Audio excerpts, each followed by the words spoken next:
Hello दोस्तों, नमस्कार। स्वागत है फिर से एक नए वीडियो में। तो दोस्तों, आज के इस वीडियो में हम बात करेंगे केमिस्ट्री का आरयूएचएस बीएससी नर्सिंग का जो पेपर था वो 2021 में जो हुआ था उसके अपन सॉल्यूशन की बात करेंगे। इस वीडियो में अपन 15 क्वेश्चन तक की बात करेंगे, फिर अगले वीडियो में बाकी जितने क्वेश्चन बच जाएंगे उनकी अपन बात कर लेंगे। तो चलिए अपन बात करते हैं 34 क्वेश्चन से। जो ये आपका 34 क्वेश्चन आपको देखने को मिल रहा है, ये सॉलिड स्टेट का क्वेश्चन है। तो सॉलिड स्टेट चैप्टर आपको पता है रिमूव कर दिया गया है, हटा दिया गया है, तो इसको आपको नहीं करना है क्योंकि पूछा नहीं जाएगा। फालतू सॉल्यूशन कराने से कोई मतलब नहीं है। तो 35 नंबर का क्वेश्चन भी आपका सॉलिड स्टेट का है, जो कि चैप्टर रिमूव हो चुका है, इसको भी आपको नहीं करना है। और 36 क्वेश्चन भी क्या दे रखा है, शॉर्ट की फ्रेंगल, ये भी आपका सॉलिड स्टेट का क्वेश्चन है, तो इसको भी आपको हटा देना है, नहीं करना है। अब अपन बात करते हैं 37 क्वेश्चन। तो 37 क्वेश्चन यहाँ पर क्या दे रखा है, चलिए अपन बात कर लेते हैं। तो यहाँ पर बात कर रखा है 37 क्वेश्चन की कि जो आसूत जल होता है उसकी मोलरता ज्ञात करनी है। अपने को आसूत जल की मोलरता ज्ञात करनी है। तो मोलरता का फॉर्मूला क्या होता है? मोलरता का फॉर्मूला होता है M is equal to W/mW into यहाँ पर नीचे आ जाएगा आपका V, जो कि आपका लीटर में आएगा। लीटर में आएगा तो आपको नीचे V लिखना है, और अगर ml में करना है तो ऊपर 1000 से W को गुणा भी कर देना है। अब यहाँ पर क्या होता है, W क्या आएगा, W में अपन यहाँ पर कितनी वैल्यू रखेंगे, अपन 1000 ग्राम की बात करेंगे तो यहाँ पर W की जगह 1000 ग्राम आ जाएगा, W की जगह। और नीचे मोलिकुलर वेट होता है, जो जल का मोलिकुलर वेट कितना होता है आपके पास, 18 होता है, 18 होता है, तो यहाँ पर 18 रख देंगे। और जो आयतन होता है, आयतन अगर अपन 1000 ग्राम जल की बात कर रहे हैं तो 1000 ग्राम जल होता है वो 1000 ml के ही बराबर होता है।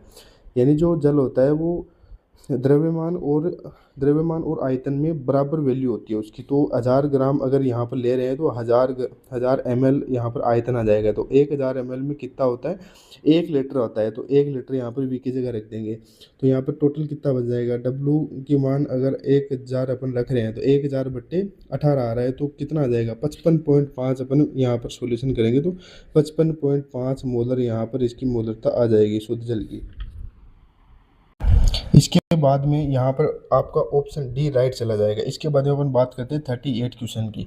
38 में क्या दे रखा है, 100 ग्राम जल में 4 ग्राम NaOH घुला हुआ है, तो विलयन की सांद्रता या फिर मोलरता कंसंट्रेशन क्या होगी। तो इसकी अपन बात करते हैं। तो सेम फार्मूला लगेगा आपका, सेम फार्मूला जो लगेगा, तो यहाँ पर W/mW इंटू 1000/V, ये वाला मोलरता का फॉर्मूला आपका यहाँ पर लगने वाला है। तो W क्या है, W है यहाँ पर विलेय की सांद्रता, या फिर विलेय की सांद्रता नहीं, विलेय का द्रव्यमान। तो विलेय का द्रव्यमान यहाँ दे रखा है 4 ग्राम, तो यहाँ ऊपर आ जाएगा आपका 4, और नीचे मोलिकुलर वेट किसका, विलेय का मोलिकुलर वेट तो कितना है यहाँ पर, NaOH का 40 आ जाएगा, 40 यहाँ पर आने वाला है। और इंटू में 1000 ऊपर, और नीचे आपका आ जाएगा कितना, V, यानी कि आयतन ml में रखेंगे क्योंकि 1000 से ऊपर गुणा कर दिया है, तो नीचे ml में आपका आयतन आएगा।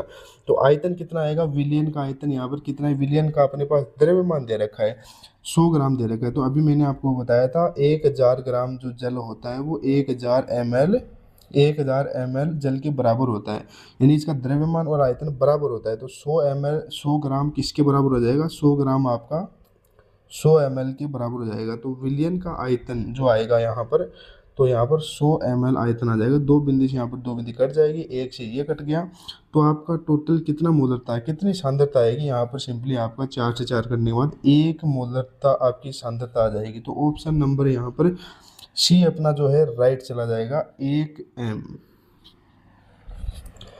तो सी ऑप्शन यहाँ पर राइट चला जाएगा। इसके बाद में बात करते हैं अपन 39 क्वेश्चन की। तो 39 क्वेश्चन यहाँ पर अपने पास क्या दे रखा है, ताप बढ़ाने पर जल में कार्बन डाइऑक्साइड की विलेयता पर क्या प्रभाव पड़ेगा। तो दोस्तों, मैं इसमें आपको एक कॉन्सेप्ट बता देता हूँ 39 क्वेश्चन में क्या कॉन्सेप्ट लगने वाला है।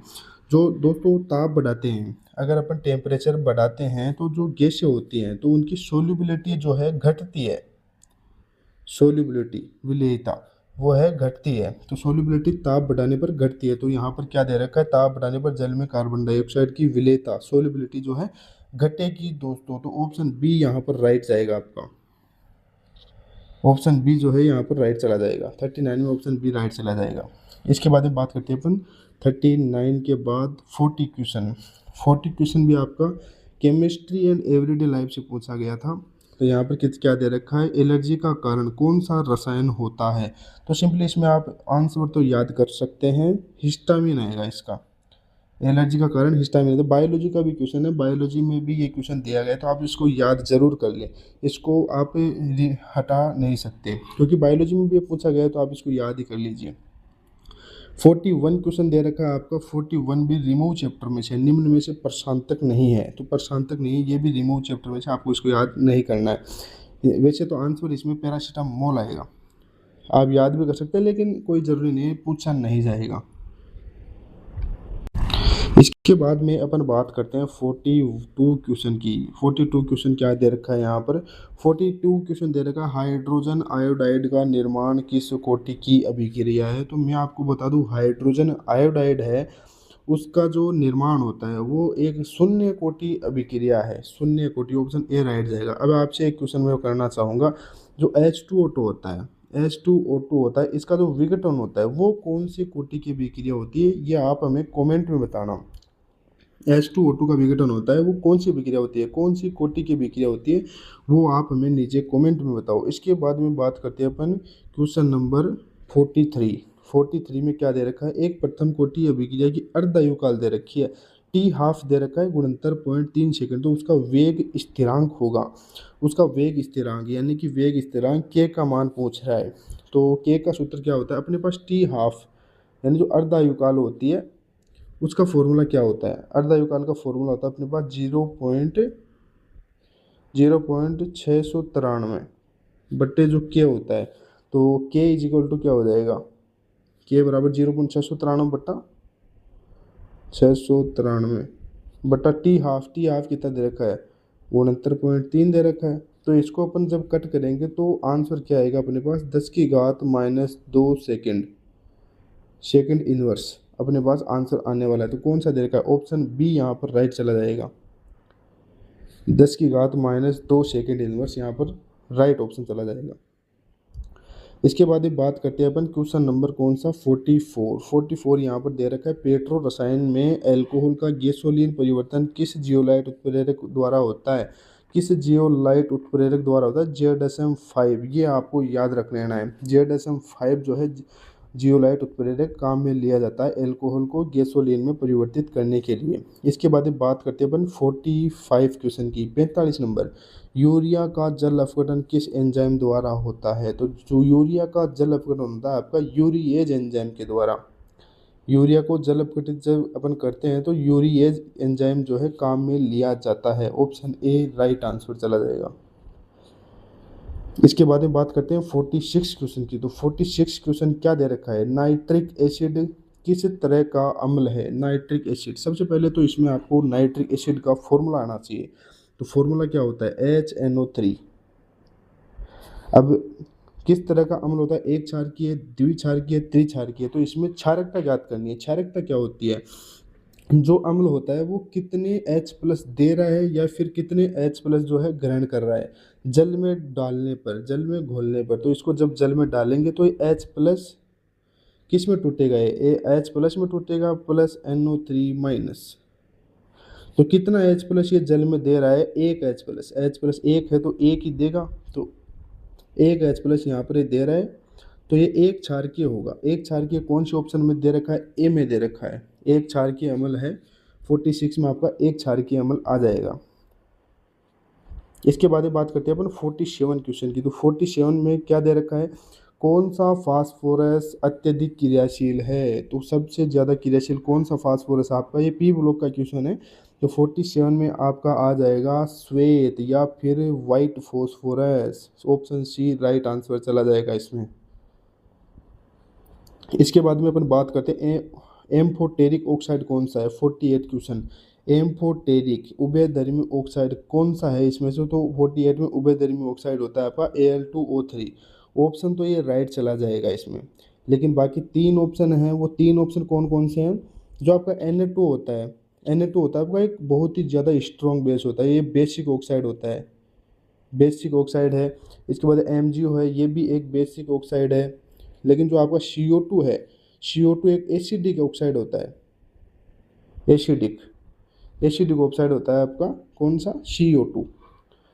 इसके बाद में अपन बात करते हैं 49 क्वेश्चन की। तो 49 में क्या दे रखा है यहाँ पर, थायोसल्फ्यूरिक अम्ल का सूत्र कौन सा होता है। तो थायोसल्फ्यूरिक अम्ल का सूत्र होता है यहाँ पर H2H2O3, H2H2O3, option C right, H2H2O3 थायोसल्फ्यूरिक अम्ल का आपका सूत्र यहाँ पर होता है।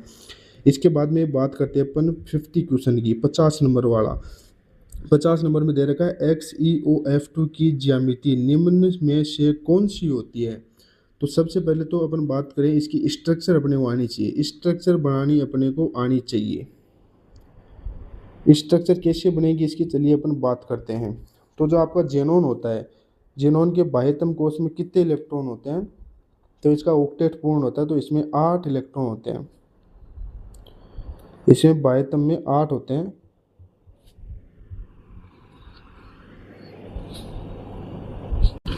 बाह्यतम में 8 होते हैं, 1 2 5 6 और 7 और 8। तो जेनोन की अगर अपन स्ट्रक्चर की बात करें तो जेनोन की स्ट्रक्चर कैसे बनेगी, ये जेनोन आ जाएगा और जो फ्लोरीन होते हैं 2 फ्लोरीन वो ऊपर और नीचे इक्विटोरियल पर चले जाएंगे। यहाँ पर फ्लोरीन लग जाएगा, नीचे फ्लोरीन लग जाएगा, नीचे यहाँ पर फ्लोरीन, और इसके जो साइड में होता है डबल बॉन्ड से ऑक्सीजन बन जाएगा और यहाँ पर 2 इसके लोन पेयर आ जाएंगे, 2 यहाँ पर इसके लोन पेयर बन जाएंगे। तो एक कौन सी शेप हो गई, ये आपकी हो गई टी शेप हो गई, टी शेप। तो टी शेप किस में दे रखा है, यहाँ पर टी आकृति, ऑप्शन बी में टी शेप दे रखा है, तो बी ऑप्शन इसका राइट चला जाएगा 50 वाले में। अब अपन बात करते हैं नेक्स्ट क्वेश्चन की, 51 नंबर वाला क्वेश्चन। 51 नंबर वाला क्वेश्चन क्या दे रखा है दोस्तों अपने को यहाँ पर, कौन से हेलोजन में उच्चतम इलेक्ट्रॉन बंधुता होती है, यानी कि इलेक्ट्रॉन एफिनिटी की बात कर रहा है। तो कौन सा हेलोजन, दोस्तों अपन हेलोजन की बात करें तो इलेक्ट्रॉन एफिनिटी का जो ऑर्डर होता है वो होता है यहाँ पर सिंपली क्लोरीन सबसे पहले आता है, इसके बाद में फ्लोरीन होता है, इसके बाद में आपका होता है यहाँ पर सिंपली ब्रोमीन, इसके बाद आयोडीन का सबसे कम इलेक्ट्रॉन एफिनिटी होती है। इलेक्ट्रॉन दोस्तों एफिनिटी क्या होती है, इलेक्ट्रॉनों को अपनी ओर, यानी कि एक इलेक्ट्रॉन का उसके ऊपर जुड़ना, एटम के ऊपर जुड़ना, वो आपकी इलेक्ट्रॉन एफिनिटी होती है। तो क्लोरीन की ज़्यादा क्यों होती है, क्योंकि क्लोरीन और फ्लोरीन में अपन बात करें, वैसे तो फ्लोरीन सबसे ज़्यादा विद्युत ऋणी है, तो सबसे ज़्यादा अट्रैक्ट करेगा इलेक्ट्रॉनों को, लेकिन इसका जो आकार होता है, आकार वो है जो फ्लोरीन से छोटा होता है, तो उस वजह से इलेक्ट्रॉन रिपल्सन बढ़ जाता है, तो उस वजह से इलेक्ट्रॉनों को ये नहीं रख पाता। और फ्लोरीन का जो है इलेक्ट्रॉन, इसकी विद्युत ऋणता भी ज़्यादा होती है और इसका आकार भी थोड़ा सा बड़ा होता है, तो उस वजह से फ्लोरीन से पहले क्लोरीन आ जाता है। तो सबसे ज़्यादा इलेक्ट्रॉन बंधुता यहाँ पर अपनी हो जाएगी क्लोरीन। तो 51 वाले क्वेश्चन में ऑप्शन सी जो है अपने पास यहाँ पर राइट ऑप्शन चला जाएगा।